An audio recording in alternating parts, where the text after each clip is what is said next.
In this portion of the series, I will review with you the ultrasound evaluation of the ankle and the foot.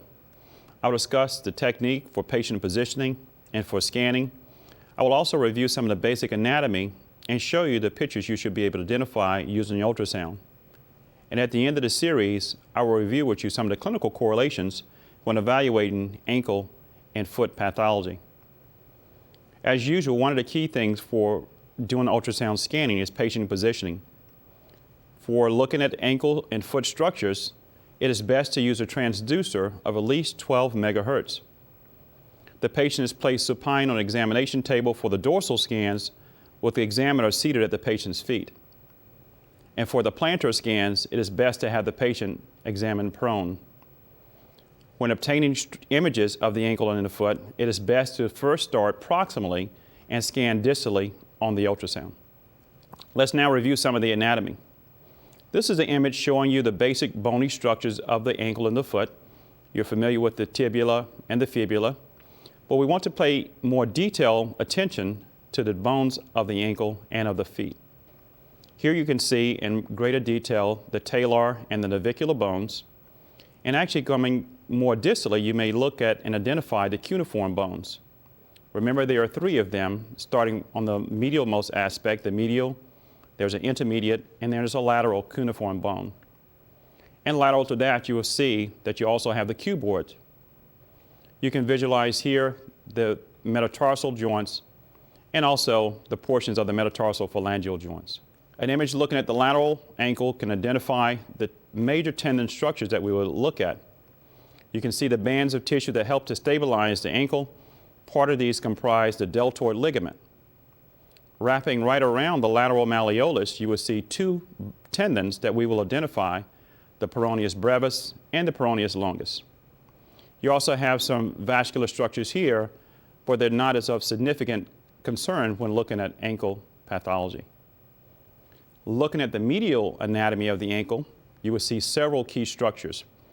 You definitely see the huge retinaculum that helps to stabilize the ankle. And then posterior to the medial malleolus, you will see several tendons and other neurovascular structures.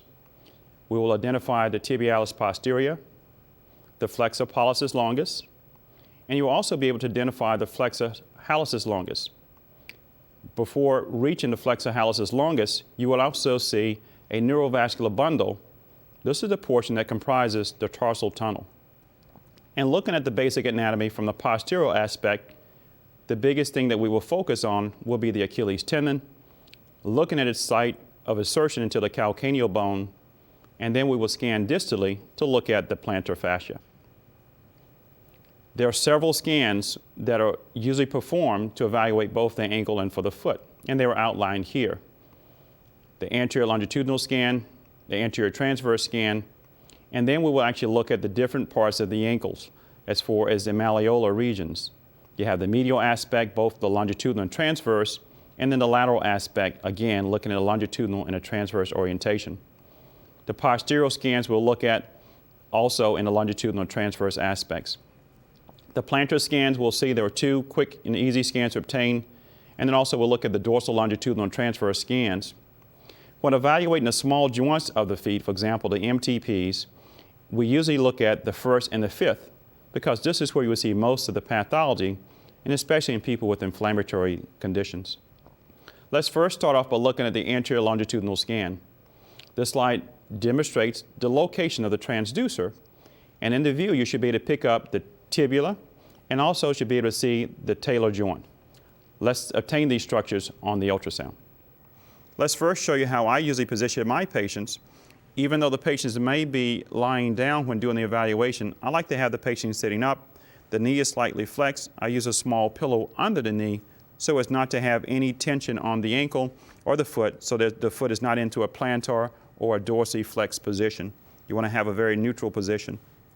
As you look at the medial aspect and the lateral aspects here, to obtain the first image, we'll actually look at the anterior longitudinal image to identify our two bony structures. Again, remember there are several curves and tendons and bony structures around the ankle, so you want to compensate for any anisotropy by using excess gel. Also remember to make sure you maximize your focal points in the area of interest. And in this case, I want to focus on the bones.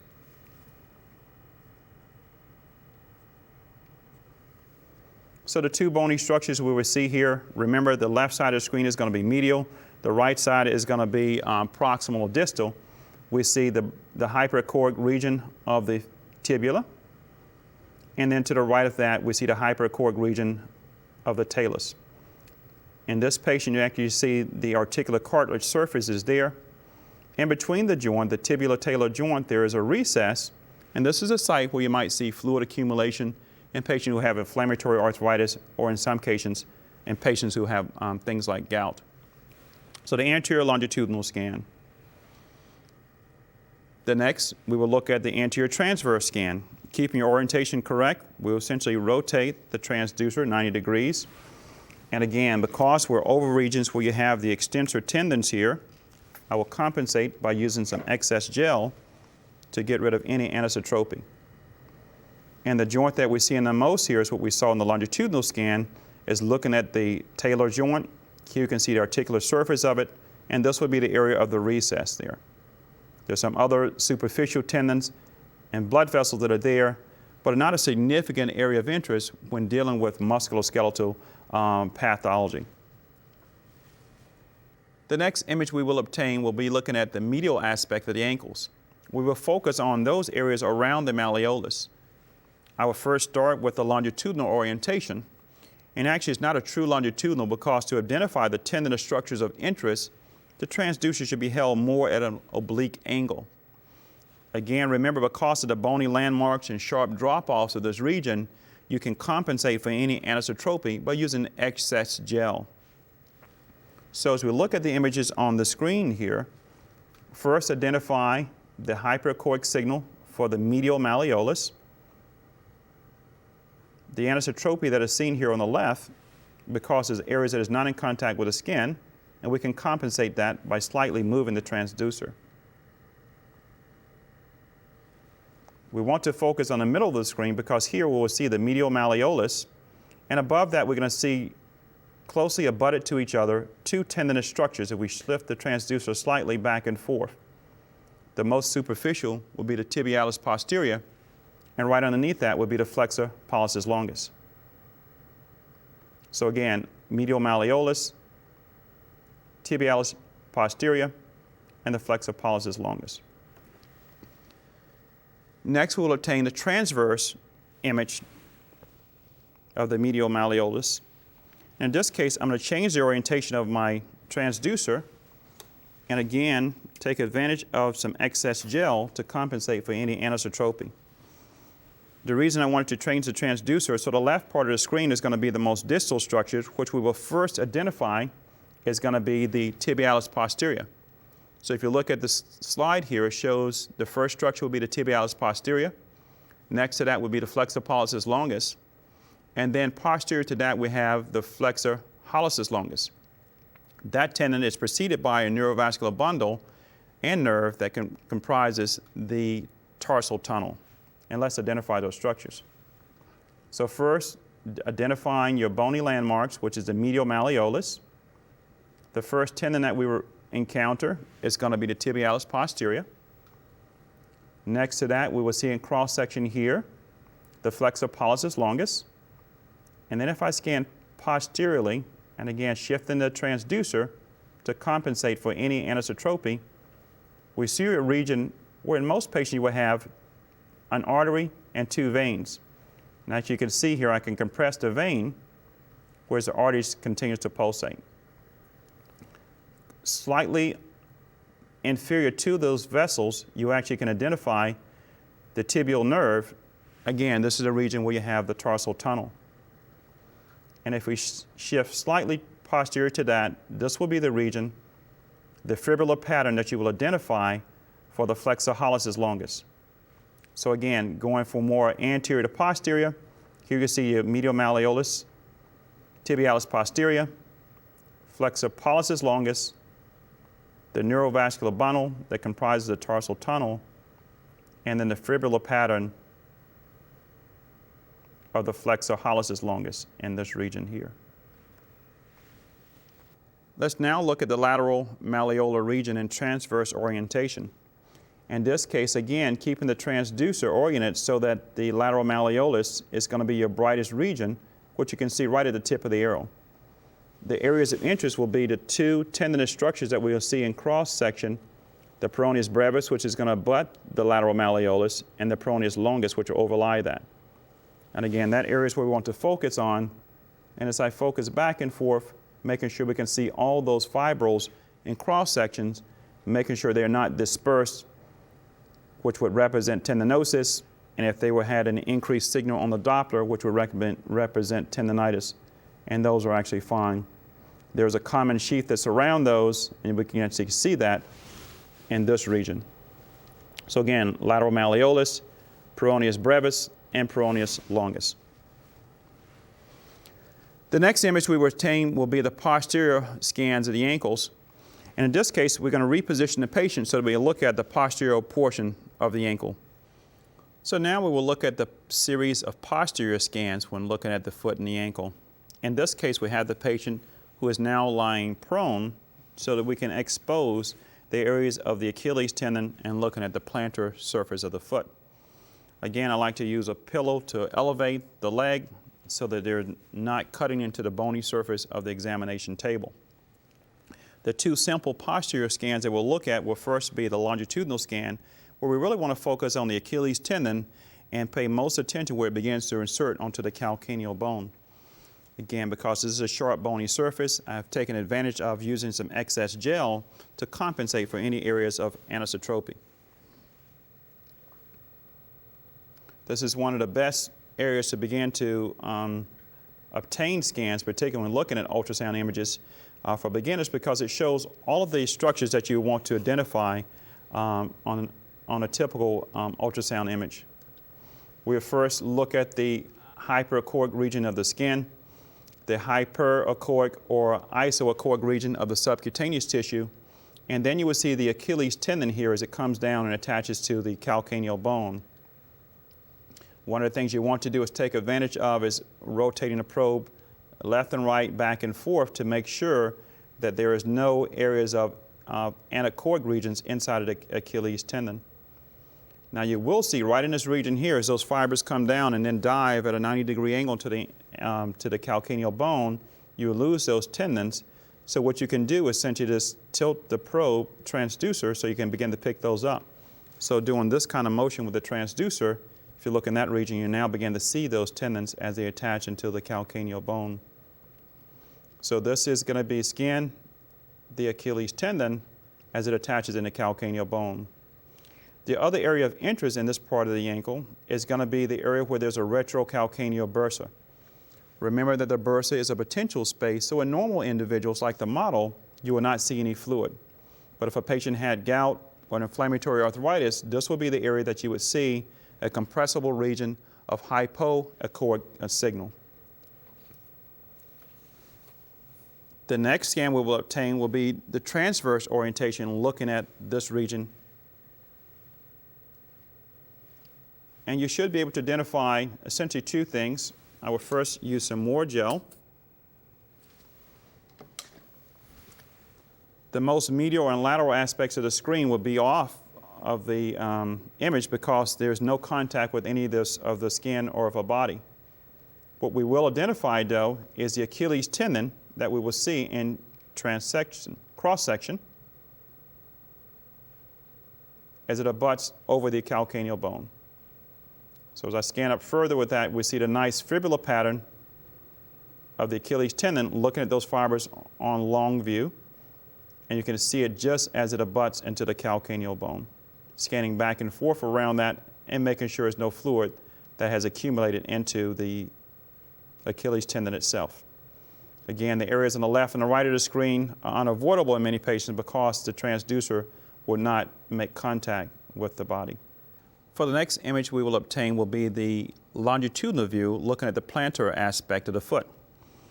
Patient's in the same position and the probe is oriented so that the proximal portion is pointing toward the calcaneus. The biggest things to identify in this particular image we will see, for example, I'll first focus on the big tendinous structure, which is going to be the flexor hallucis longus. It actually can manipulate the large digit and actually could see that tendon move. Underneath that, in some patients, you will have, as she has, the sesamoid bone, which is a hyperechoic structure in the middle of the screen. Now, as I focus on the first MTP joint, we can identify several bony structures here. So again, this will be the flexor hallucis longus tendon, and this is going to be the metatarsal phalangeal joint of the first joint.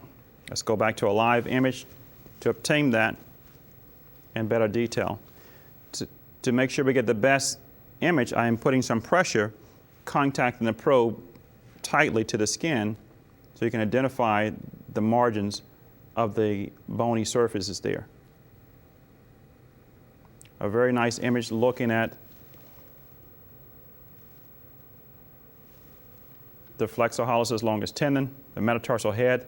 Here's the phalanx, and in this region begin to identify the nice articular structures that you see, particularly the cartilage that coats that joint, and hers is normal. The next image we would like to obtain will be the transverse scan of the plantar aspect of the foot. In this case, you'll just take your transducer 90 degrees and keep it oriented so that the left side of the screen will be medial and the right side of the screen will be lateral. The bony landmarks you will see will be the hyperechoic regions of the metatarsal bone. Again, you will see the tendons in cross-section here. And I'm precisely over her second and first MTP joints, and those are the two hyperechoic regions that you're seeing. We'll get to a nice structure to identify the bone.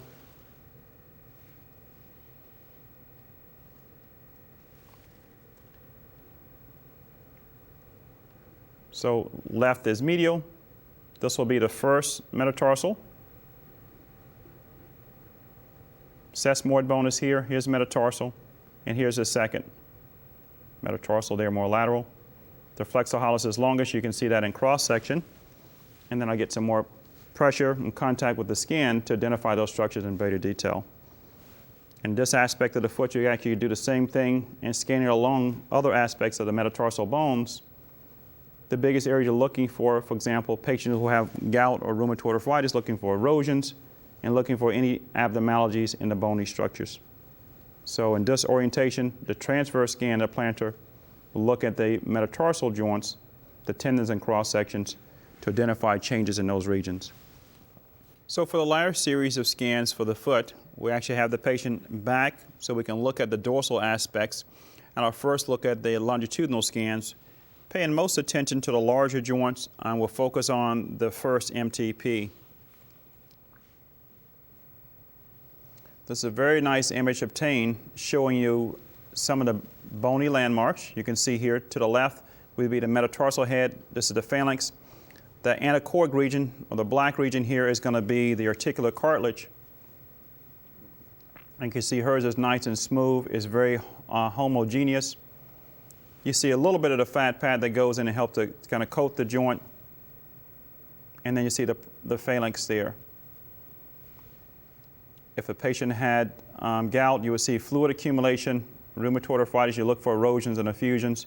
That you see above the joint space, you can actually see the extensor tendon of the first MTP. A very simple and easy scan to obtain to identify structures in either normal or a pathologic joint.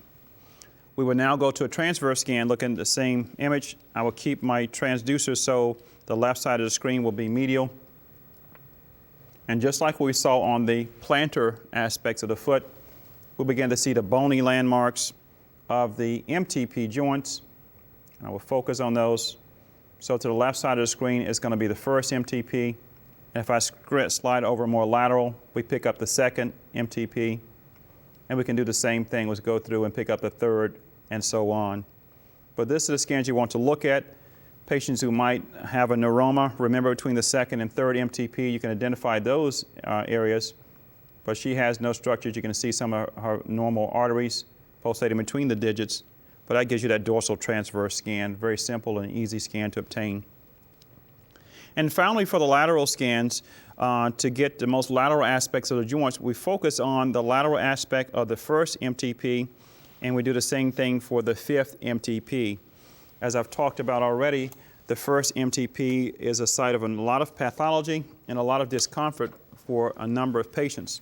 So again, using some excess gel because of the curvatures of the joint space, we actually will obtain a very image that's very similar to the one obtained from the dorsal aspect. Shifting back and forth to look at all the aspects of the joint. To the left of the screen is going to be the metatarsal joint, and to the right is going to be the phalanx. And you can see that the articular cartilage in between that. The nice thing about the ultrasound, you actually can scan almost the entire surface of the joint, going from dorsal to lateral to plantar aspects.